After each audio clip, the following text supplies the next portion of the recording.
Good morning. Hey, Michael, how you doing? Nice meeting you, Steve Brokken, for the first time. Yeah, hold on, we got a few people coming in, so let's see who we got. Yep. Meantime, I'm trying to get a bunch of stuff off my screen. Like everybody, I got way too many things open.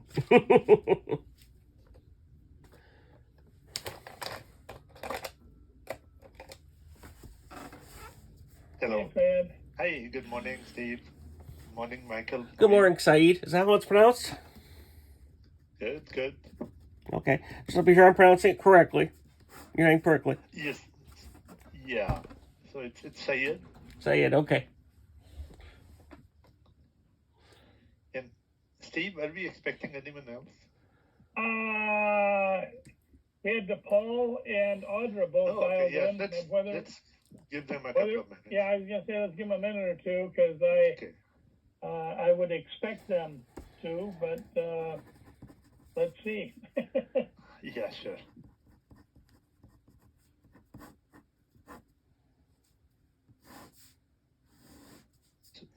So you go by Michael or Mike? Michael's fine.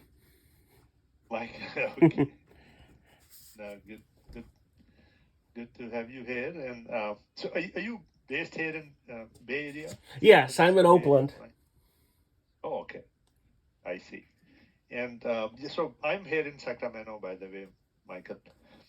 So, my background is in bridge design, and I've been here for many years in this area in Sacramento. We do projects all over the state, a lot of work in Bay Area, but I've been stationed here in Sacramento. I'm mapped to that office. And I don't know if you know Steve, but Steve is in Oakland area. And he has been there for many years as well. Many is an understatement.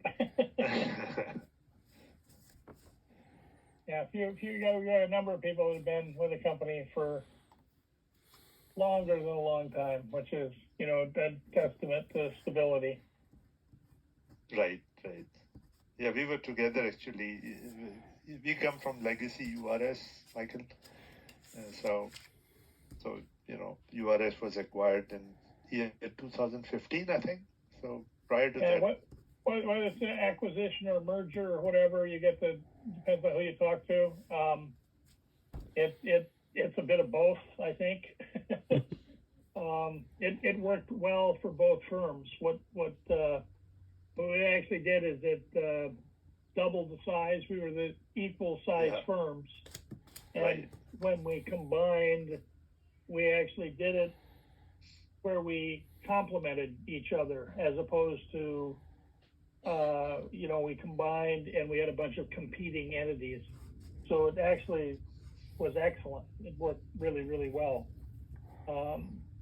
So I personally have been very, very pleased with it, the way it's worked out long term. I assume that's been your experience as well, Syed. Yeah, I would say so. I mean, I think we are getting involved with a bit more variety, if you will. I think AECOM culture is a little bit more geared towards work sharing, and we do quite a bit of that now. So we do get involved with projects outside of here if we have availability, which we don't have a whole lot of lately. But I think it's been a pretty good, merger or acquisition. What was really different the way the two companies were run was URS was set up using individual offices as profit centers, whereas AECOM was set up using profit centers way much more based on a regional model. So where URS, we had in essence offices competing against offices, because each office would want to have a job. They want to go get a project, and so it in my opinion turns into a situation that doesn't foster collaboration, whereas the AECOM with a bigger, more holistic company view of how you manage profit, which is the reality is it's company profit, it's not individual profit, but what it does is it encourages cooperation in a broad sense. So it encourages people to work together as opposed to I want to hoard my particular project or scope of work within my office, which again makes it improves things. It improves your business climate. So again, it's a positive. We did very well as URS, but again, I just think it just makes things better. So we did well as URS, and I think we're doing really well as AECOM, and will continue to do so. You've been here for what? About a year? Is that right? Yeah, about a year. Yeah, a little under a year. Yes. What's your experience having been here about a year? I like the variety of work. I've been in buildings and places, and I did a little bit with transportation. Tom Zimmerman got me keyed into San Joaquin Transit, so I was reviewing that station. So I've designed a bunch of them in the past. Most of mine's been pretty much buildings. I've done some bridges, but not lately. Like highway bridges. That was probably for me 5 to 10 years ago. And that was because at the time the economy on buildings went downhill real fast back in the Great Recession. So that I got put on those projects. You can't keep people busy when there's no work in the market sector. Right. So, Michael, is it okay if I may ask you to maybe fill us in very quickly? Just take a few minutes about yourself, what you have done. Okay, for the past... Since graduation. Yep, since graduation. Something very informal, just so that we understand. Okay, I've got a bachelor's and a master's degree in structural engineering. For the past 25 years, I've been designing and reviewing all sorts of buildings and all sorts of bridges and various structures. Most of them have been on the West Coast, so I've been licensed in California, Colorado, Washington State as an SE, and Texas, which I've deactivated because I'm currently not doing any work there. So I've been all over the West Coast pretty much. So I'm the type of person that gets the challenging buildings, challenging structures, has to make them work. And I get tasked with that quite a bit. So now I'm doing mainly bridge buildings and places right now at AECOM, mostly the review part of it, where I'm making sure that the younger engineers do their job. With the NASA Ames contract, and right now the Ames contract is coming to an end. I see. And who have you worked for before coming on to work for AECOM? I worked for myself for the past 10 plus years, so Middlebrook and Louis, which doesn't exist, and then before that I designed tanks for the paper industry, and the paper industry died in 2000. And I worked for a lot of different cities, and left Texas. I worked in Texas when the economy went downhill and then came back because I couldn't stand the heat, and then they lost work because at that time the state of Texas lost a lot of money. A lot of projects were gone for 3 years because the price of oil fell. That was how they based their revenue streams, is the cost of oil. When you go from $105 a barrel down to $20 a barrel, that cuts down the amount of projects you can do. Right. You were in Houston or I was in Austin, actually. Austin, I see. And it was hot. I got out, it just was too hot. I couldn't stand it. You currently live down in, are you in San Jose? Yeah, I'm in San Jose, so I'm in the San Francisco Bay Area. I'm in the South Bay, so. You're not in one of the cooler parts of the South Bay or the Bay. No, I'm not. But the good thing about the Bay Area is when it gets too hot, I can go to the beach and cool off. Yeah. You get some toasty weather down in San Jose compared to, up in San Francisco or Oakland. Yeah. Yes. So do you do mostly remote work? Because you're in San Jose, how much time have you actually spent like in the Oakland office? You're mapped to Oakland, but how much time have you actually spent in that office? I've been doing 1 day a week. because we have our meetings that day. And for me, it's easy because I just hop on to BART and it takes me right to the Oakland office. Okay. I'm very close to BART here. Okay. And so mostly you've been on site or remote at NASA? How does that work? It's been remote. I only go on site when I've been called to go in, which has been much. Okay. And you say your involvement mostly has been review versus doing design? I did some design at AECOM. Yeah, I'll help when I review stuff. I'll help the engineers out. Most of my career is 2/3 of it's been in the design capacity, 1/3 of it's been in the review capacity. So I've designed pretty much all the big structures, everything from high-rise buildings, low-rise buildings, and everything in between. So, multifamily, transit stations, hospitals, public schools. I've pretty much done everything. Seismic retrofits, TIs. So all the major materials, all in the seismic area, the California, Washington State, which is seismically active on the West Coast. Okay, you mentioned you've got some experience in bridges. What kind of bridges have you done? The ones I've designed and reviewed, most of those have been post-tension concrete. I've reviewed some steel bridges as well. Recently, I reviewed a pedestrian bridge for San Joaquin going over the rail line where they're going to be installing that soon over at North Lathrop. So that's a steel bridge with concrete for a deck.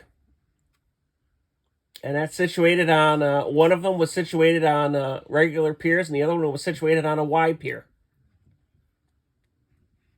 And the bridges you've done for highways, etc., they've typically been associated with a transit agency? No. So who's the typical client been? For me, it's been AASHTO. It's the AASHTO standard. Some of them are cities, some of them are counties, some of them are state. Some of them are transit. It really depends. A long time ago, I reviewed one bridge for the city of Austin. You're probably familiar with the Bat Bridge. That's a city bridge, but it also got reviewed for transit because they were proposing on putting transit infrastructure on it. So have you done work that would be like submittals that go to Caltrans? I haven't done that, no.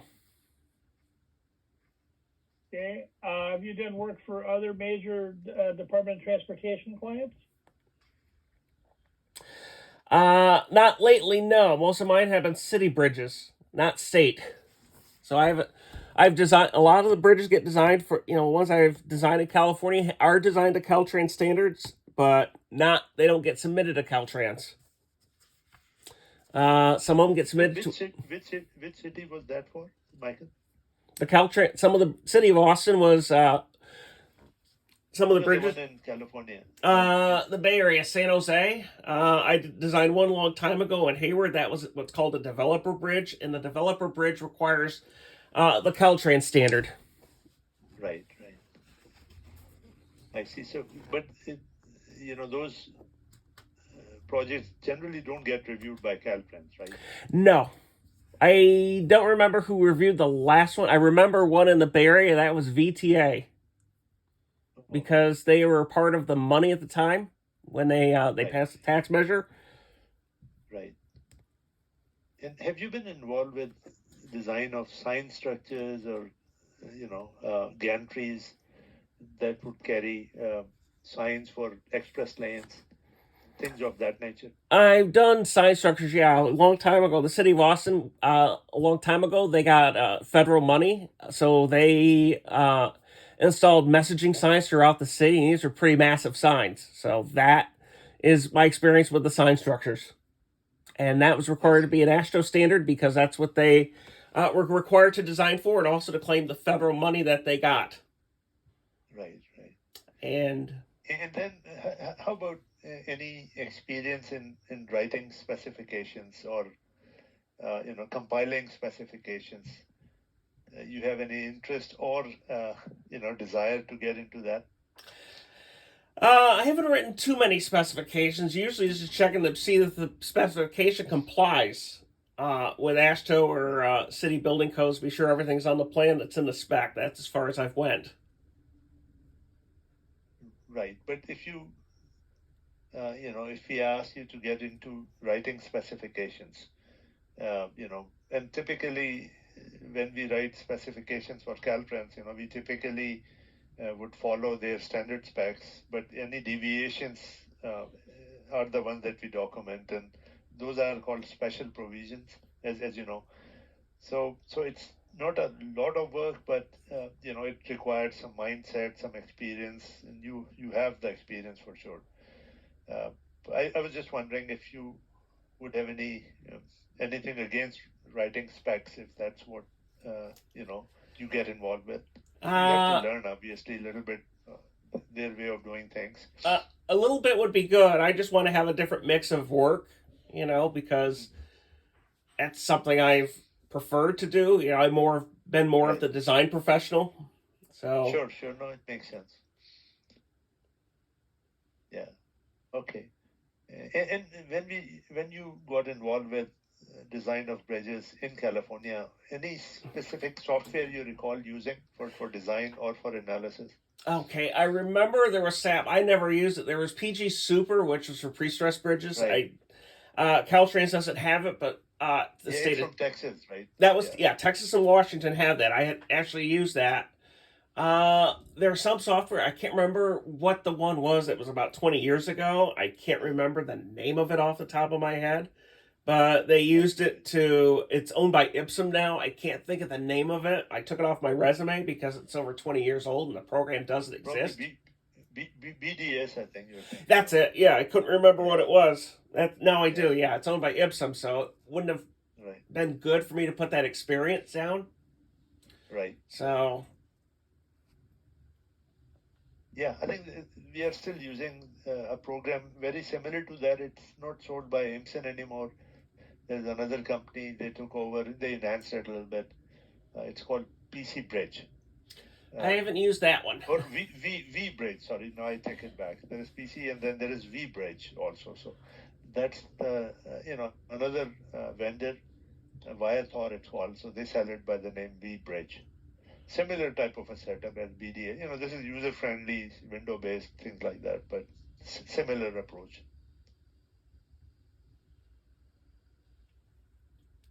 Yeah, I did use one for steel.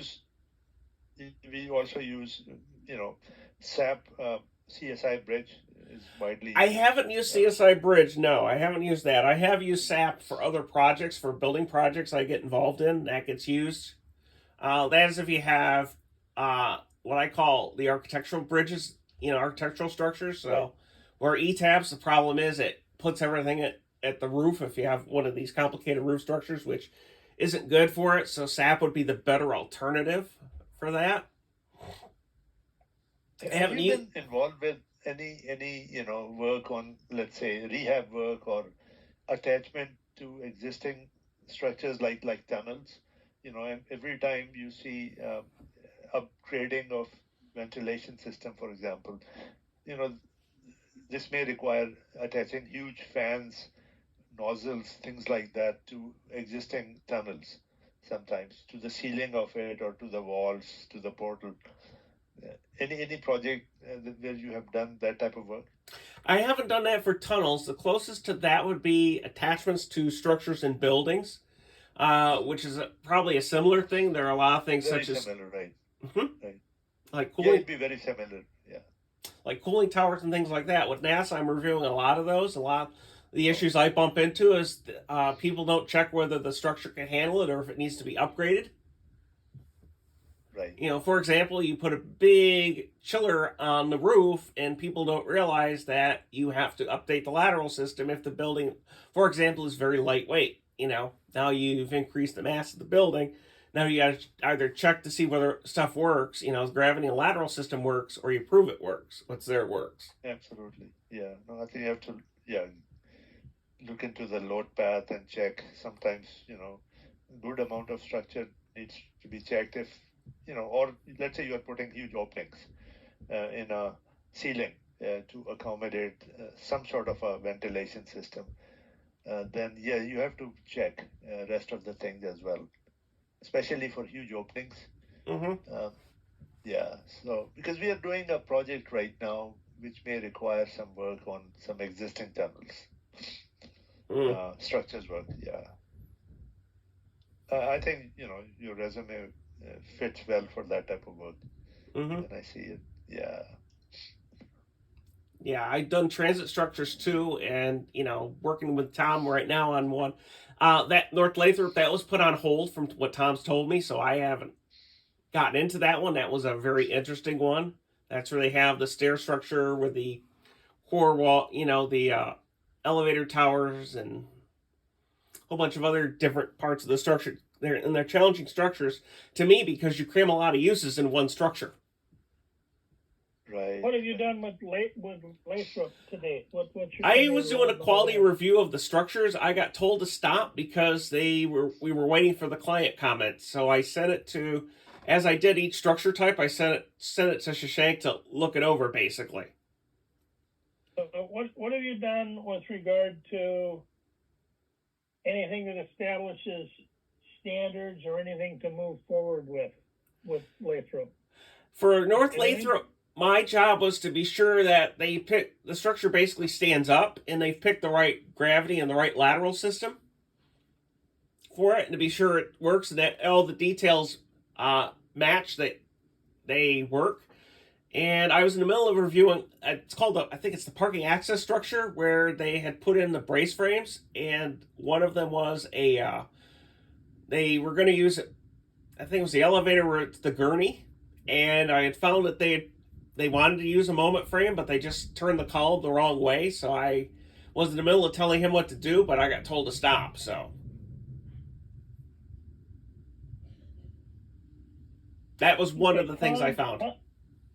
Tom's been putting together a bunch of detailing, et cetera, that's being incorporated across a series of stations as standards, because they've got a bunch of, there's more than one firm participating, and they're trying to get consistency between, what's being delivered in, multiple buildings, multiple stations that are being constructed. Where are you involved in any of that? I haven't worked on that part of it. I was only assigned to review North Lathrop Station. They were doing things such as structural and multidiscipline coordination, so it was that station only. Okay.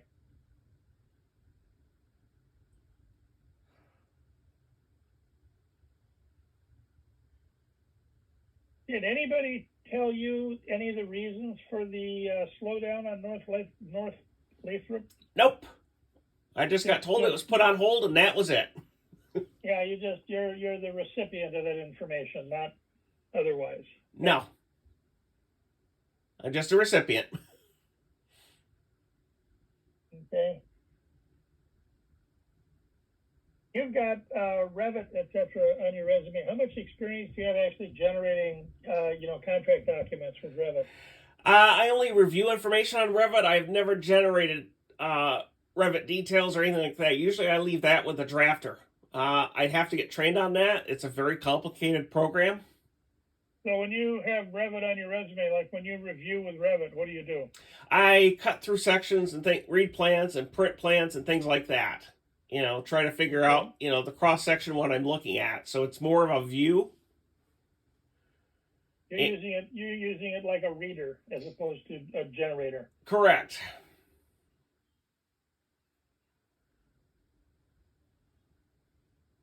Okay. That's one program I will not use unless I'm fully trained on it, because just so much can go wrong. Yeah, it's important to know what you can damage. True.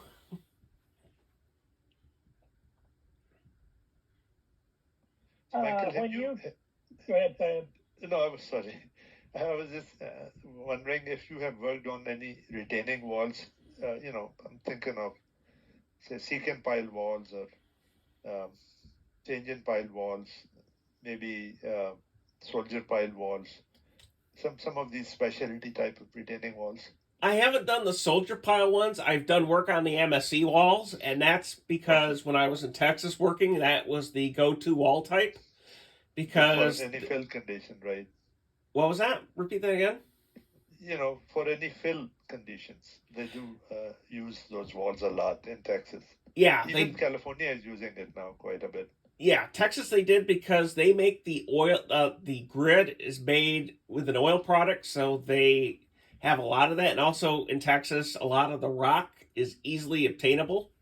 So you just I hit see. like 12 inches, 2 feet, you got limestone.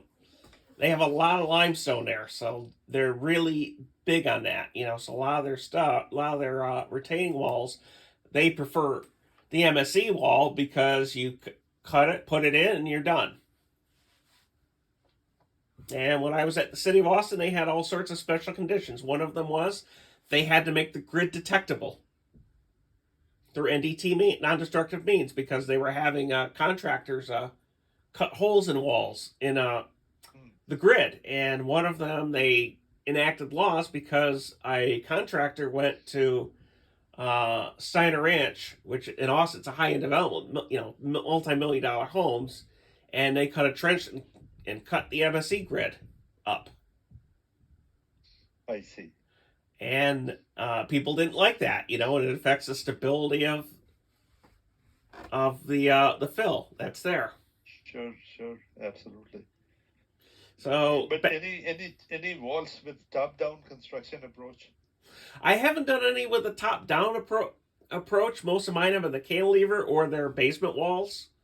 So a lot of those are in new buildings. They're underground, and they have, the tallest one I've done is 45 feet below ground. And that was with 3 levels of parking below. And, and then also the BART walls, that was a long time ago. That was, in the past 5 years, that was Milpitas State, when they built the tunnel under Milpitas Boulevard. I think it's Milpitas Boulevard or Great Mall Parkway, Capitol Avenue, which is my neighborhood, where they basically it's a map. Basically, it's an underground tunnel that's about, I can't remember what the width. I remember it was pretty deep. It was 25 feet deep, and BART doesn't allow piles. So that one had a buoyancy issue because BART states that all water tables are at ground level.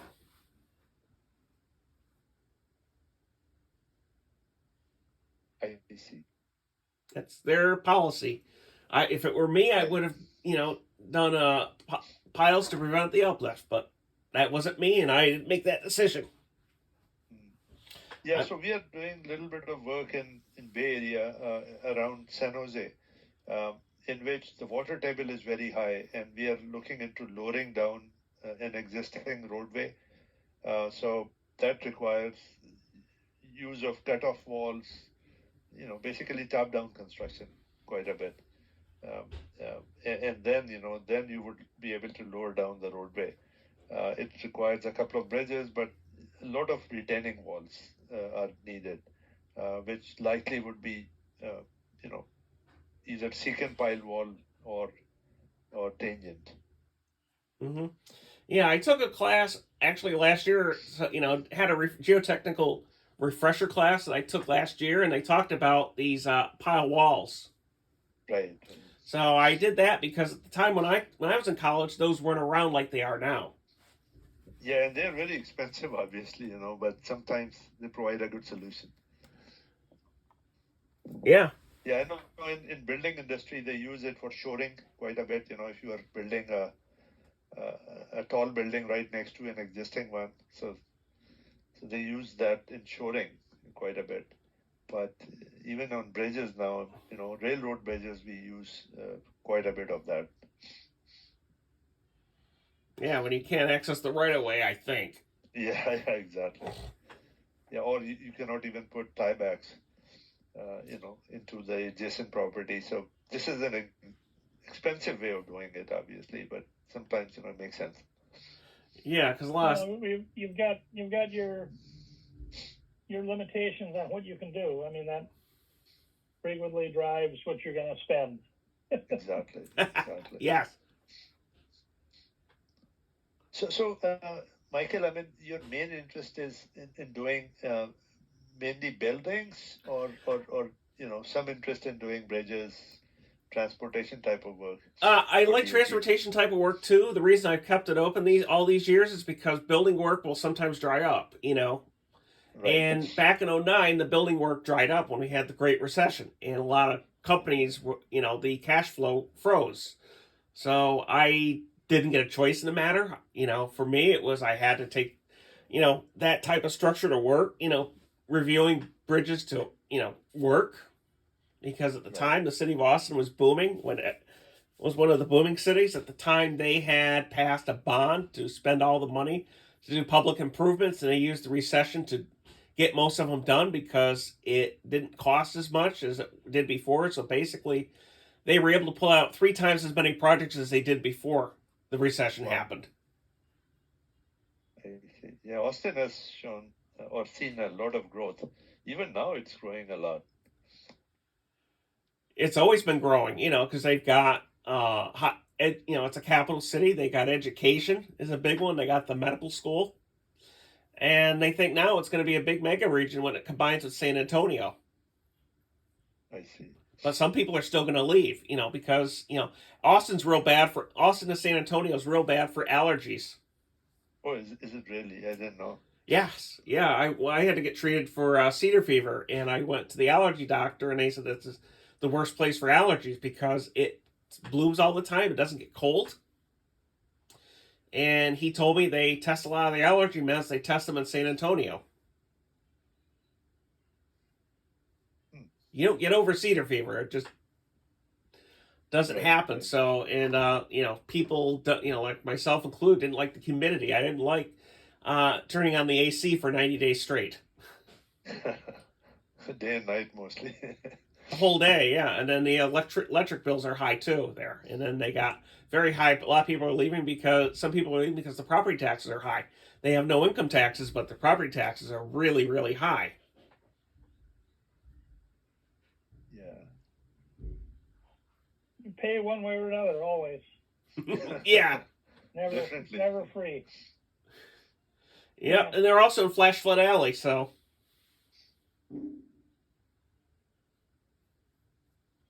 For a structural engineer, having rock is great, but for hydraulics, it's a big problem because when it floods, the water has nowhere to go.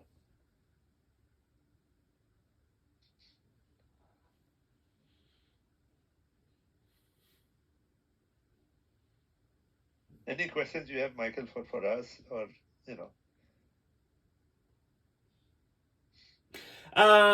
Let's see. If I were to work with you guys, what would I be working on? Because I really don't have a preference. Buildings or bridges. I've adapted through the years. Many years ago, I thought I would be doing. I'll be honest. I thought I would be doing environmental engineering structures, and then the paper industry collapsed. So that's why you keep your options open. For me, that's what I've had to do. It wasn't by choice. All of us, to a degree, we're slaves to the marketplace because unless there's projects, there's nothing to do. And so we're to a degree used to that. And we, as URS or AECOM, one of the strengths we've had through the years is we're diversified. So where one area of our business drops, we've got the ability to pick it up, in another area, which has always been one of our big strong suits. One of the things we're working on, thinking on, trying to figure out on our end is exactly what your question is where would we put you? How could we utilize you? And that's what we're looking at, is trying to understand your strong suits and exactly, where we could get you plugged in that would be good for you and good for us both. Yeah, I know. I don't know. Sorry. Go ahead. I was thinking the transit market would be a good one because I've been doing transit stations before. I designed the BART once, many years ago. I'd say in the past 5 years, BART was a thing. I actually designed Milpitas and Berryessa Station, which is down here by me. And I've been doing the work, with Tom with San Joaquin, so that wouldn't take me that long to get up to speed. Because I've seen the buildings, And North Lathrop is a challenging station because they've got all, I saw the Revit model of it, and it's all sorts of challenges, but it's nothing I've not dealt with before. I've dealt with, slope columns and things like that. So You know, and transit stations are actually a combination of building and bridge. You know, it depends where they are. You know, BART required, and when I did Milpitas Station, the tunnel was required to be AASHTO and the building code. And then they had ACI 350, which is environmental engineering structures. And the reason they did that was because they didn't want the tunnel to leak. You know, because they have stray electric currents. BART chases water leaks forever. I mean, that's we've done a lot of work for BART. Water is your enemy in terms of leaks. Yep. Just always creates problems. Yeah.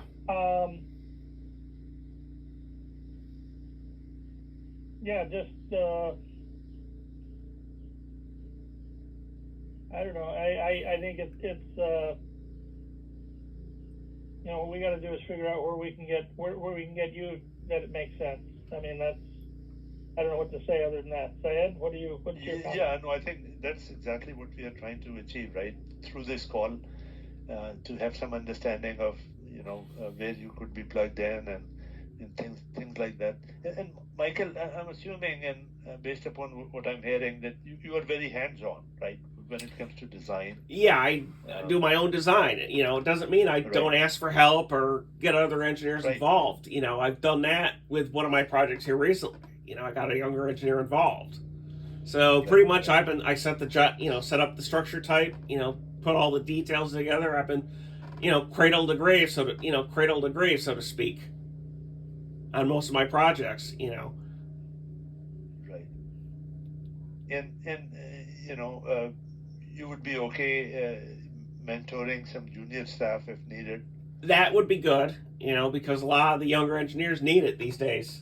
Yeah. In my opinion, you know, they can't do it on their own. And, you know, what I've seen happen is when you don't mentor the engineers and they design something, you know, it doesn't work. You know, for me, you know, they've had no knowledge, you know, that what they're doing is right or wrong. And that, to me, is a problem because you burn through a budget real fast, even if you're a young engineer.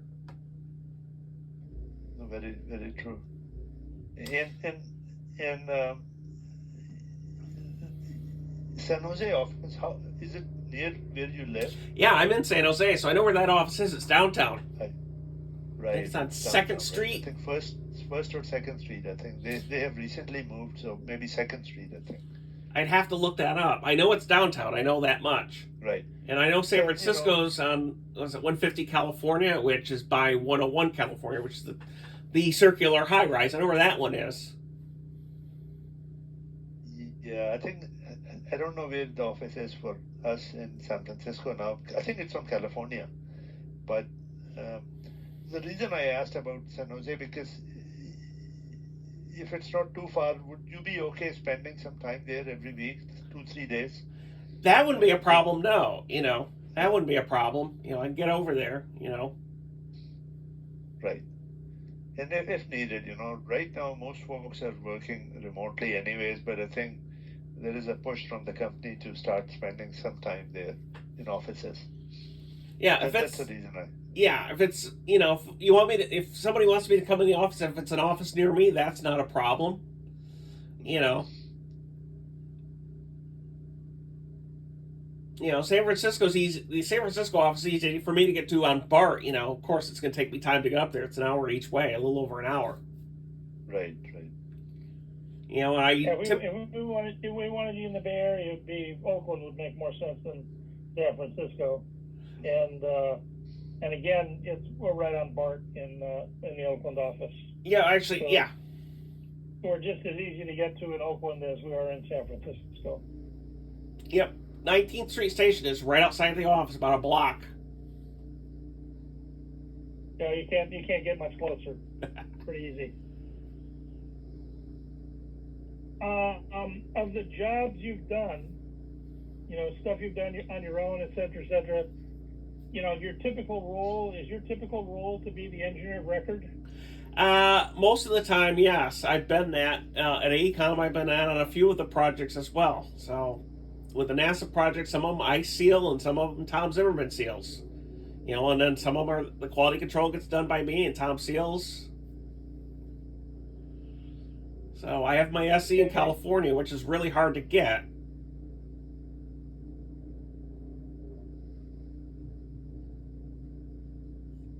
Okay.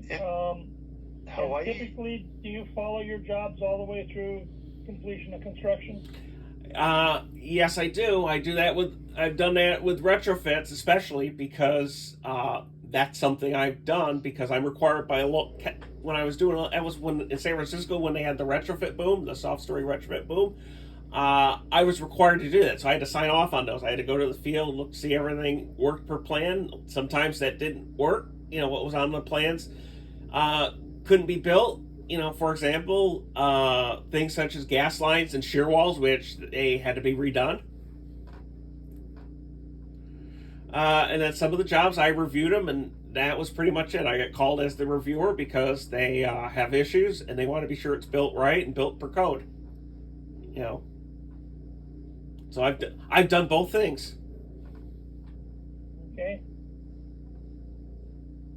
Yeah, I'm always of the opinion that the guys that do it should be the guys that, for lack of a better term, fix their own problems.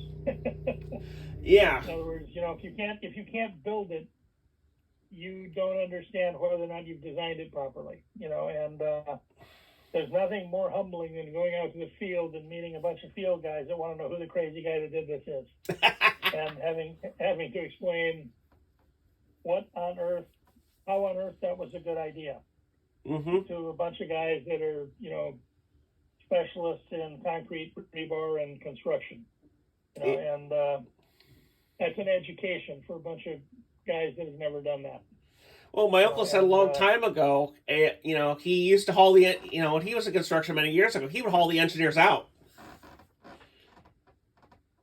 I think there's no substitute as having to answer for what you have put on paper.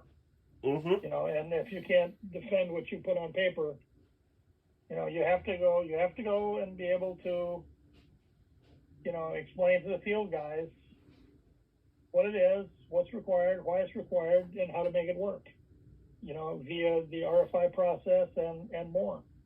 And I've never understood the mindset, where designers hand things off and never deal with getting it built. I think when I say you got to clean up after yourself, I am a firm believer in that. Yeah, I am too.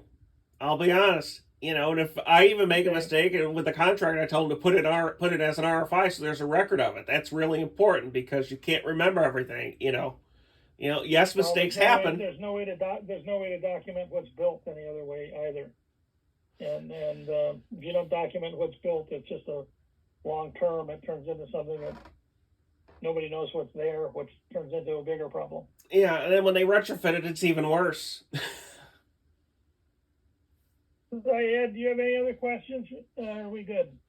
I had one quick question, Michael. So, have you done any work in Hawaii, state of Hawaii? No, I have not done work in state of Washington. You have, right? I've done the state of Washington. Yeah, I've reviewed work and I've designed work. And when I was in Washington State, it was a lot of public schools because they had passed money at the time. So the last project, it was a public school campus that was 750,000 square feet. It was steel moment frames, 2-3-story buildings with lots of seismic irregularities. There was one building that was a CMU wall. I see. And that included everything. Design or review? The school buildings were design. I designed those. And you have SE there in Washington? Yes, you have to have an SE in Washington because certain structure types have to have it. California, schools and hospitals are the SE.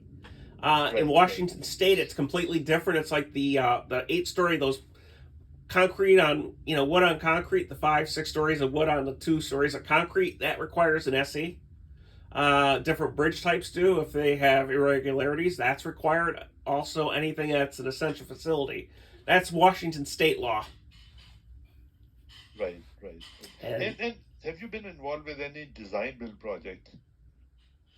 Most of mine, the retrofits that I've worked on, those have been technically design build because I see. in most of the cases, I've worked with the contractor and we decide what we're going to do. So I will select a lateral system. It's, could be plywood shear walls, could be steel brace frames, steel moment frames. Some of them were So existing. when you get a contract like that, how is it specified? What do you get to fulfill? I have to design the retrofit, so I have to design, in that case, make sure that the soft story conditions eliminated. So that's basically new shear walls, new. But when they specify it as a design build, in what form do they give you the instruction in a contract? With mine, it was the contract itself. So in that case, I worked with a contractor. He gave me the drawings, and I came up with the retrofit design. So, and then there was other ones where I worked for a company that was design build. They designed tanks for the paper industry, so they gave me the conditions of what to expect. What to design the tanks for. So it's usually things such as how tall the tank is, the dimensions of the tank, the specific gravity of the fluid, which could be water, it could be clay, which is a specific gravity of about 2. It could be things such as corbels, if they're putting equipment on top, or if the how big the span is of the cover, whether it's a 2-way slab or an encased steel beam. And then sometimes, we would be told to design the foundation, so they would, design the foundation for ABC, and it would be some of them were piles and some of them were flat slab, 2-way foundations. And I've also reviewed some stuff with design build, and that's, for example, when you put stuff on plans, what conditions have to be put on there. For example, whether the lateral deflection of the building is important, so they can specify the right curtain wall, the right loads. Also other conditions. For example, an Audi dealership would be one where they were going to put in a lift, and I specified, come up with a concept, and then put on there basically this is design build. So the idea being that they could continue working on everything else while they were waiting to get the information.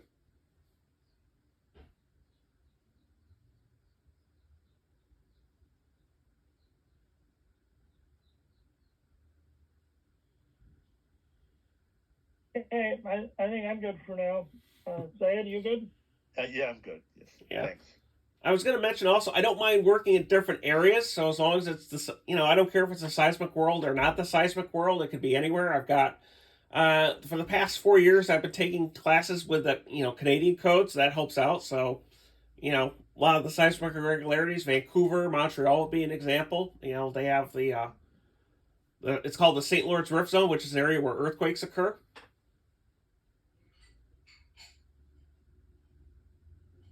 That's good to know. That's terrific. Michael, nice talking to you. Thank you very much. Thank you so Thanks, much. Michael. Let me know if you have any questions. Okay. Certainly. All righty. Yep. Bye-bye. Take care. Bye-bye. Bye. Thanks.